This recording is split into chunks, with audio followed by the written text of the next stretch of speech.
Hello and welcome. Today we are looking at the Zenvo Aurora Tour. There's a 40% off purchase and upgrade sale on this car right now, so people are wondering, are there any good earnings races? That's what we will look at. So we are in the exclusive series. This is Silverstone International Circuit, which can be a good earnings circuit, usually with very few skips, but we'll look into that a little bit more. This car, oh, if I'll be honest, I do not like this car. It's very fast, don't get me wrong, very fast, but the brakes are not very good, and the grip is not great. So those two things combined mean it's fun to drive it in a straight line. It's not fun when you're hitting corners like this. I'm driving it in too deep, and I found that was happening to me a decent amount. I didn't try this too many times. I did about maybe 3-4 attempts. I didn't mean to go off track there. You can't even go full throttle. You can't stay full throttle between Vale and Club. Like, it's just, you can't stay full throttle here. It's a little bit frustrating, but is it worth it? Well, that's what we're gonna look at. So again, 40% upgrade sale. It is in the weekly time trial tournament. It is the best car to have, so maybe that makes it not a bad investment. Yeah. Don't think you're going to get 300 gold. Like, that's super elite.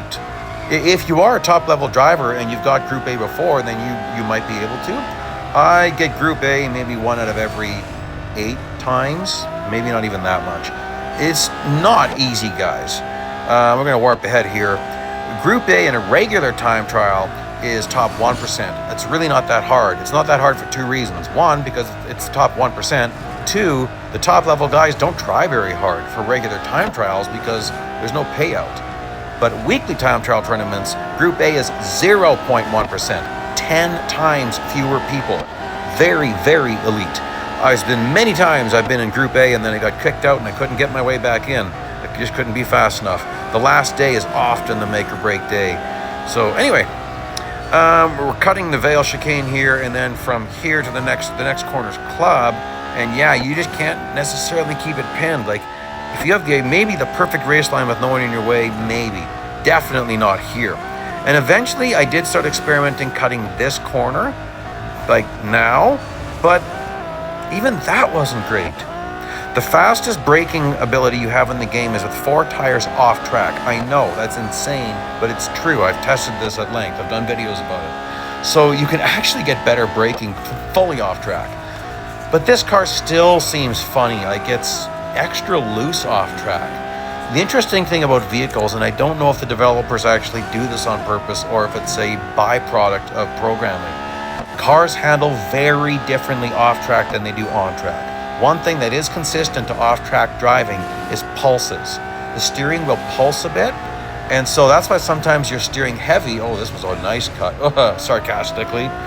Sometimes you're steering into a pulse and then you crank the steering a little bit more because you're being resisted, then the pulse lets go and you lose it.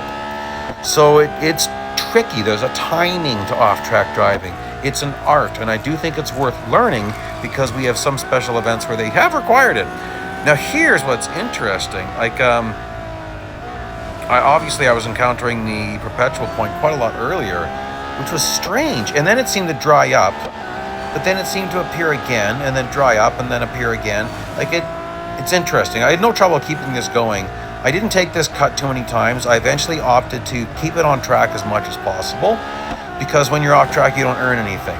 And the only off-track cuts that are beneficial are ones that you can take at high speed and aren't very long.